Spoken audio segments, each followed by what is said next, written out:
بسم اللہ الرحمن الرحیم۔ تو ویورز، آج ہم جنگ بدر میں فریقین کے مقتولین کا احاطہ کرنے کی کوشش کریں گے۔ جنگ بدر میں مارکا کے بعد جو مقتولین دونوں طرف تھے ان کی تعداد اور جنگ میں کس کو زیادہ نقصان پہنچا اس کا احاطہ کرنے کی کوشش کریں گے۔ چلے ہم شروع کرتے ہیں آج کی ویڈیو۔ بسم اللہ الرحمن الرحیم۔ یہ مارکہ مشرکین کی شکست فاحش اور مسلمانوں کی فتح مبین پر ختم ہوا، اور اس میں 14 مسلمان شہید ہوئے، 6 مہاجرین میں سے اور 8 انصار میں سے۔ لیکن مشرکین کو بھاری نقصان اٹھانا پڑا۔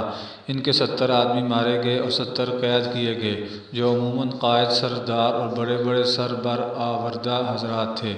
خاتمہ جنگ کے بعد رسول اللہ صلی اللہ علیہ وسلم نے مقتولین کے پاس کھڑے ہو کر فرمایا، تم لوگ اپنے نبی کے لیے کتنا برا کنبہ اور قبیلہ تھے۔ تم نے مجھے جھٹلایا جبکہ اوروں نے میری تصدیق کی۔ تم نے مجھے بے یار و مددگار چھوڑا جبکہ اوروں نے میری تائید کی۔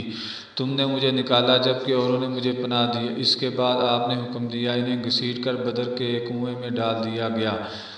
حضرت ابو طلحہ رضی اللہ تعالیٰ عنہ سے روایت ہے کہ نبی صلی اللہ علیہ وسلم کے حکم سے بدر کے روز قریش کے 24 بڑے بڑے سرداروں کی لاشیں بدر کے ایک گندے خبیث کنویں میں پھینک دی گئی۔ آپ صلی اللہ علیہ وسلم کا دستور تھا کہ آپ جب کسی قوم پر فتح یاب ہوتے تو 3 دن میدان جنگ میں قیام فرماتے۔ چنانچہ جب بدر میں تیسرا دن آیا تو آپ نے حسب الحکم آپ کی سواری پر کجاوا کسا گیا۔ اس کے بعد آپ صلی اللہ علیہ وسلم پیدل چلے اور پیچھے پیچھے صحابہ بھی چلے، یہاں تک کہ آپ کنویں کی بار پر کھڑے ہو گئے۔ پھر انہیں ان کا اور ان کے باپ کا نام لے لے کر پکارنا شروع کیا، اے فلاں بن فلاں، اے فلاں بن فلاں، کیا تمہیں یہ بات خوش آتی ہے کہ تم نے اللہ اور اس کے رسول کی اطاعت کی ہوتی؟ کیونکہ ہم سے ہمارے رب نے جو وعدہ کیا تھا اسے ہم نے برحق پایا، تو کیا تم سے تمہارے رب نے جو وعدہ کیا تھا اسے تم نے برحق پایا؟ حضرت عمر نے عرض کی، یا رسول اللہ، آپ ایسے جسموں سے کیا باتیں کر رہے ہیں جن میں روح نہیں ہے؟ نبی صلی اللہ علیہ وسلم نے فرمایا، اس ذات کی قسم جس کے ہاتھ میں محمد کی جان ہے، میں جو کچھ کہہ رہا ہوں اسے تم لوگوں سے ان سے زیادہ نہیں سن رہے۔ جو کچھ کہہ رہا ہوں اسے تم لوگ ان سے زیادہ نہیں سن رہے ہو۔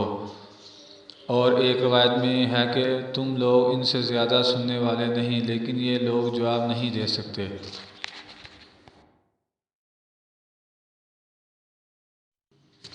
مکے میں شکست کی خبر۔ اب ہم اس کا کچھ جائزہ لیتے ہیں کہ جب مکے میں شکست کی خبر پہنچی تو کیا حال تھا۔ مشرکین نے میدان بدر سے غیر منظم شکل میں بھاگتے ہوئے تتر بتر ہو کر گھبراہٹ کے عالم میں مکے کا رخ کیا۔ شرم و ندامت کے سبب ان کی سمجھ میں نہیں آ رہا تھا کہ کس طرح مکے میں داخل ہوں۔ ابن اسحاق کہتے ہیں کہ سب سے پہلے جو شخص قریش کی شکست کی خبر لے کر مکہ وارد ہوا وہ حیثمان بن عبداللہ خزاعی تھا۔ جن لوگوں نے اس سے دریافت کیا کہ پیچھے کی کیا خبر ہے، اس نے کہا، عتبہ بن ربیع، شیبہ بن ربیع، ابو الحکم بن ہشام، امیہ بن خلف اور مزید کچھ سرداروں کا نام لیتے ہوئے یہ سب قتل کر دیے گئے۔ جب ان سے مقتولین کی فہرست میں اشراف قریش کو گنانا شروع کیا تو صفوان بن امیہ نے، جو حطیم میں بیٹھا تھا، کہا، خدا کی قسم اگر یہ ہوش میں ہے تو اس سے میرے متعلق پوچھو۔ لوگوں نے پوچھا، صفوان بن امیہ کا کیا ہوا؟ اس نے کہا، وہ دیکھو حطیم میں بیٹھا ہوا ہے، بخدا اس کے باپ اور اس کے بھائی کو قتل ہوتے ہوئے میں نے خود دیکھا ہے۔ رسول اللہ صلی اللہ علیہ وسلم کے مولا ابو رافع کا بیان ہے کہ میں ان دونوں حضرت عباس کا غلام تھا، ہمارے گھر میں اسلام داخل ہو چکا تھا، حضرت عباس مسلمان ہو چکے تھے، فضل مسلمان ہو چکی تھی، میں بھی مسلمان ہو چکا تھا، البتہ حضرت عباس نے اپنا اسلام چھپا رکھا تھا۔ ابو لہب جنگ بدر میں حاضر نہ ہوا تھا۔ جب اسے خبر ملی تو اللہ نے اس پر ذلت اور رسوائی طاری کر دی اور ہمیں اپنے اندر قوت و عزت محسوس ہوئی۔ میں کمزور آدمی تھا، تیر بنایا کرتا تھا اور زمزم کے حجرے میں بیٹھا تیر کے دستے چھیلتا رہتا تھا۔ واللہ اس وقت میں حجرے میں بیٹھا اپنے تیر چھیل رہا تھا کہ میرے پاس فضل بیٹھی ہوئی تھی۔ جو خبر آئی تھی اس سے ہم شادہ و فرحاں تھے کہ اتنے میں ابو لہب اپنے دونوں پاؤں بری طرح گھسیٹتے ہوئے آ پہنچا اور حجرے کے کنارے پر بیٹھ گیا۔ اس کی پیٹھ میرے پیٹھ کی طرف تھی، ابھی وہ بیٹھا ہی ہوا تھا کہ اچانک شور ہوا، یہ ابو سفیان بن حارث بن عبد المطلب آ گیا۔ ابو لہب نے اس سے کہا میرے پاس آؤ، میری عمر کی قسم تمہارے پاس خبر ہے۔ وہ ابو لہب کے پاس بیٹھ گیا، لوگ کھڑے تھے۔ ابو لہب نے کہا بھتیجے بتاؤ لوگوں کا کیا حال ہے؟ اس نے کہا کچھ نہیں، بس لوگوں سے ہماری مدبیر ہوئی اور ہم نے اپنے کندھے ان کے حوالے کر دیے، وہ ہمیں جیسے چاہتے تھے قتل کرتے تھے، جیسے چاہتے تھے قید کرتے تھے، اور خدا کی قسم میں اس کے باوجود لوگوں کو ملامت نہیں کر سکتا۔ در حقیقت ہماری مدبیر کچھ ایسے گورے چٹے لوگوں سے ہوئی تھی جو آسمان و زمین کے درمیان چتکبرے گھوڑوں پر سوار تھے۔ خدا کی قسم نہ وہ کسی چیز کو چھوڑتے تھے اور نہ کوئی چیز ان کے مقابل ٹک پاتی تھی۔ ابو رافع کہتے ہیں کہ میں نے اپنے ہاتھ سے خیمے کا کنارہ اٹھایا، پھر کہا وہ خدا کی قسم فرشتے تھے۔ یہ سن کر ابو لہب نے اپنا ہاتھ اٹھایا اور میرے چہرے پر زوردار تھپڑ رسید کیا۔ میں اس سے لڑ پڑا لیکن اس نے مجھے اٹھا کر زمین پر پٹک دیا، پھر میرے اوپر گھٹنے کے بل بیٹھ کر مجھے مارنے لگا۔ میں کمزور جو ٹھہرا، لیکن اتنے میں فضل نے اٹھ کر خیمے کا ایک کھمبا لیا اور اسے ایسی ضرب ماری کہ سر پر بری طرح چوٹ آ گئی، اور ساتھ ہی بولی اس کا مالک نہیں ہے اس لیے اسے کمزور سمجھ رہا ہے۔ ابو لہب رسوا ہو کر اٹھا اور چلا گیا۔ اس کے بعد خدا کی قسم صرف 7 راتیں گزری تھی کہ اللہ نے اسے عدسہ ایک قسم کے طاعون میں مبتلا کر دیا اور اس کا خاتمہ کر دیا۔ عدسہ کی گلٹی کو عرب میں بہت منحوس سمجھتے تھے، چنانچہ مرنے کے بعد اس کے بیٹوں نے بھی اسے یوں ہی چھوڑ دیا اور وہ 3 روز تک بے گور و کفن پڑا رہا۔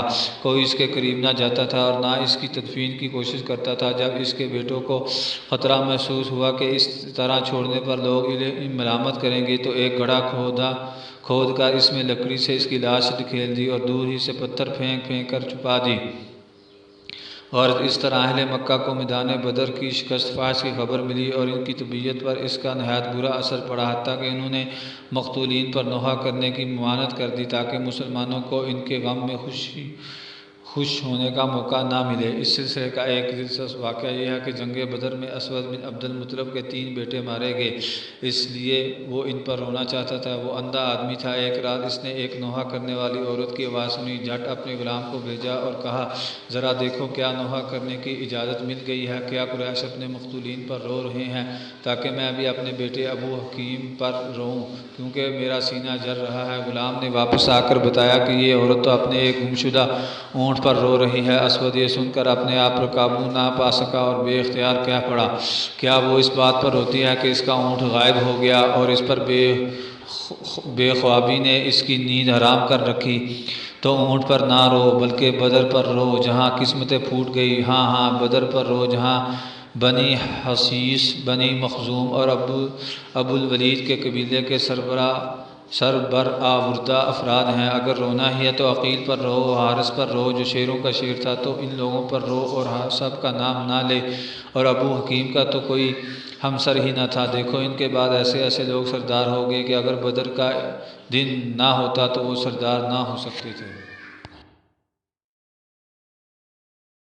اب ویورز ہم مدینے میں فتح کی خوشخبری کا کچھ جائزہ لینے کی کوشش کریں گے۔ چلیں ہم اس مدینے میں فتح کی خوشخبری کے بارے میں بات کرتے ہیں۔ ادھر مسلمانوں کی فتح مکمل ہو چکی تو رسول اللہ صلی اللہ علیہ وسلم نے اہل مدینہ کو جلد از جلد خوشخبری دینے کے لیے 2 قاصد روانہ فرمائے۔ ایک حضرت عبداللہ بن رواحہ رضی اللہ تعالی عنہ جنہیں اوالی بالائی مدینہ کے باشندوں کے پاس بھیجا گیا تھا، دوسرے حضرت زید بن حارثہ جنہیں زیرین مدینہ کے باشندوں کے پاس بھیجا گیا تھا۔ اس دوران یہود اور منافقین نے جھوٹے پروپیگنڈے کر کے مدینہ میں ہلچل بپا کر رکھی تھی، یہاں تک کہ یہ خبر بھی اڑا رکھی تھی کہ نبی صلی اللہ علیہ وسلم قتل کر دیے گئے ہیں۔ چنانچہ جب ایک منافق نے حضرت زید بن حارثہ کو نبی صلی اللہ علیہ وسلم کی اونٹنی قصبہ پر سوار آتے دیکھا تو بول پڑا واقعی محمد قتل کر دیے گئے ہیں، دیکھو یہ تو ان کی اونٹنی ہے، ہم اسے پہچانتے ہیں اور یہ زید بن حارثہ ہے، شکست کھا کر بھاگا ہے اور اس قدر مرعوب ہے کہ اس کی سمجھ میں نہیں آتا کہ کیا کہیں۔ بہرحال جب دونوں قاصد پہنچے تو مسلمانوں نے انہیں گھیر لیا اور ان سے تفصیلات سننے لگے، حتیٰ کہ انہیں یقین آ گیا کہ مسلمان فتح یاب ہوئے ہیں۔ اس کے بعد ہر طرف مسرت و شادمانی کی لہر دوڑ گئی۔ سبحان اللہ۔ اور مدینے کے در و بام تحلیل و تکبیر، سبحان اللہ سبحان اللہ، اور مدینے کے در و بام تحلیل و تکبیر کے نعروں سے گونج اٹھے۔ کیا منظر ہوگا، سبحان اللہ۔ مدینے کے در و بام تحلیل و تکبیر کے نعروں سے گونج اٹھے، اور جو سر بر آوردہ مسلمان مدینے میں رہ گئے تھے وہ رسول اللہ صلی اللہ علیہ وسلم کو اس کی فتح مبین کی مبارکباد دینے کے لیے بدر کے راستے پر نکل پڑے۔ سبحان اللہ، کیا منظر ہوگا۔ حضرت اسامہ بن زید رضی اللہ تعالیٰ عنہ کا بیان ہے کہ ہمارے پاس اس وقت خبر پہنچی جب رسول اللہ صلی اللہ علیہ وسلم کی صاحبزادی حضرت رقیہ کو، جو کہ حضرت عثمان رضی اللہ تعالیٰ عنہ کے عقد میں تھی، دفن کر کے قبر پر مٹی برابر کر چکے تھے۔ ان کی تیمارداری کے لیے حضرت عثمان رضی اللہ تعالیٰ عنہ کے ساتھ مجھے بھی رسول اللہ صلی اللہ علیہ وسلم نے مدینہ ہی میں چھوڑ دیا تھا۔ تو ویورز، اب اس کے ساتھ مال غنیمت کا مسئلہ بھی پیش آ گیا۔ وہ کچھ اس طرح ہوا کہ رسول اللہ صلی اللہ علیہ وسلم نے مارکہ ختم ہونے کے بعد 3 دن بدر میں قیام فرمایا، اور ابھی آپ نے میدان جنگ سے کوچ نہیں فرمایا تھا کہ مال غنیمت کے بارے میں لشکر کے اندر اختلاف پڑ گیا، اور جب یہ اختلاف شدت اختیار کر گیا تو رسول اللہ صلی اللہ علیہ وسلم نے حکم دیا کہ جس کے پاس جو کچھ ہے وہ آپ کے حوالے کر دے۔ صحابہ کرام نے اس حکم کی تعمیل کی، اور اس کے بعد اللہ نے وحی کے ذریعے اس مسئلے کا حل نازل فرمایا۔ حضرت عبیدہ بن صامت رضی اللہ تعالیٰ عنہ کا بیان ہے کہ ہم لوگ نبی صلی اللہ علیہ وسلم کے ساتھ مدینے سے نکلے اور بدر میں پہنچے۔ لوگوں سے جنگ ہوئی اور اللہ نے دشمن کو شکست دی۔ پھر ایک گروہ ان کے تعاقب میں لگ گیا اور انہیں کھدیڑنے اور قتل کرنے لگا، اور ایک گروہ مال غنیمت پر ٹوٹ پڑا اور اسے بٹورنے اور سمیٹنے لگا، اور ایک گروہ رسول اللہ صلی اللہ علیہ وسلم کے گرد گھیرا ڈالے رکھا کہ مبادہ دشمن دھوکے سے آپ کو کوئی اذیت پہنچا دے۔ جب رات آئی اور لوگ پلٹ کر ایک دوسرے کے سامنے پہنچے تو مال غنیمت جمع کرنے والوں نے کہا کہ ہم نے اسے جمع کیا ہے، لہٰذا اس میں سے کسی اور کا حصہ نہیں۔ دشمن کا تعاقب کرنے والوں نے کہا تم لوگ ہم سے بڑھ کر اس کے حقدار نہیں، کیونکہ اس مال سے دشمن کو بھگانے اور دور رکھنے کا کام ہم نے کیا۔ اور جو لوگ رسول اللہ صلی اللہ علیہ وسلم کی حفاظت فرما رہے تھے انہوں نے کہا ہمیں یہ خطرہ تھا کہ دشمن آپ کو غفلت میں پا کر کوئی اذیت نہ پہنچا دے، اس لیے ہم آپ صلی اللہ علیہ وسلم کی حفاظت میں مشغول رہے۔ اس پر اللہ تعالیٰ نے یہ آیت نازل فرمائی، لوگوں آپ صلی اللہ علیہ وسلم سے مال غنیمت کے متعلق پوچھتے ہیں، کہہ دو غنیمت اللہ اور رسول صلی اللہ علیہ وسلم کی ہے، بس اللہ سے ڈرو اور اپنے باہمی تعلقات کی اصلاح کر لو اور اللہ اور اس کے رسول کی اطاعت کرو اگر واقعی تم مومن ہو۔ اس کے بعد رسول اللہ صلی اللہ علیہ وسلم نے اس مال غنیمت کو مسلمانوں کے درمیان تقسیم فرما دیا۔ تو ویورز، اب اسلامی لشکر مدینہ کی راہ میں ہے، اس کے بارے میں کچھ بات کرتے ہیں۔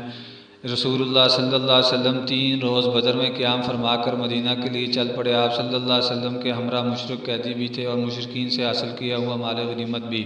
آپ صلی اللہ علیہ وسلم نے حضرت عبداللہ بن کعب رضی اللہ تعالیٰ عنہ کو اس کی نگرانی سونپی تھی۔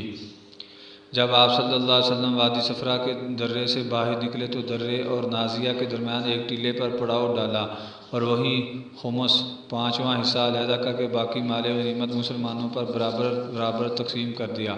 اور وادی صفرا ہی میں آپ صلی اللہ علیہ وسلم نے حکم صادر فرمایا کہ نضر بن حارث کو قتل کر دیا جائے۔ اس شخص نے جنگ بدر میں مشرکین کا پرچم اٹھا رکھا تھا اور یہ قریش کے کابر مجرمین میں سے تھا۔ اسلام دشمنی میں رسول اللہ صلی اللہ علیہ وسلم کی ایذا رسانی میں حد درجہ بڑھا ہوا تھا۔ آپ صلی اللہ علیہ وسلم کے حکم پر حضرت علی نے اس کی گردن مار دی۔ اس کے بعد جب آپ صلی اللہ علیہ وسلم ارقذبیہ پہنچے تو عقبہ بن ابی معیط کے قتل کا حکم صادر فرمایا۔ یہ شخص جس طرح رسول اللہ صلی اللہ علیہ وسلم کو ایذا پہنچایا کرتا تھا اس کا کچھ ذکر پہلے بھی ہو چکا ہے۔ یہی شخص ہے جس نے رسول اللہ صلی اللہ علیہ وسلم کی پیٹھ پر نماز کی حالت میں اونٹ کی اوجری ڈالی تھی، اور اس شخص نے آپ صلی اللہ علیہ وسلم کی گردن پر چادر لپیٹ کر آپ صلی اللہ علیہ وسلم کو قتل کرنا چاہا تھا، اور اگر ابو بکر رضی اللہ تعالیٰ عنہ بروقت نہ گئے ہوتے تو اس نے اپنی دھانس میں تو آپ کا گلا گھونٹ کر مار ہی ڈالا تھا۔ جب نبی صلی اللہ علیہ وسلم نے اس کے قتل کا حکم صادر فرمایا تو کہنے لگا، اے محمد بچوں کے لیے کون ہے؟ آپ نے فرمایا آگ۔ اس کے بعد حضرت عاصم بن ثابت انصاری رضی اللہ تعالیٰ عنہ نے، اور کہا جاتا ہے حضرت علی رضی اللہ تعالیٰ عنہ نے اس کی گردن مار دی۔ جنگی نقطہ نظر سے ان دونوں طاغوتوں کا قتل کیا جانا ضروری تھا، کیونکہ یہ صرف جنگی قیدی نہ تھے بلکہ جدید اصطلاح کی روح سے جنگی مجرم بھی تھے۔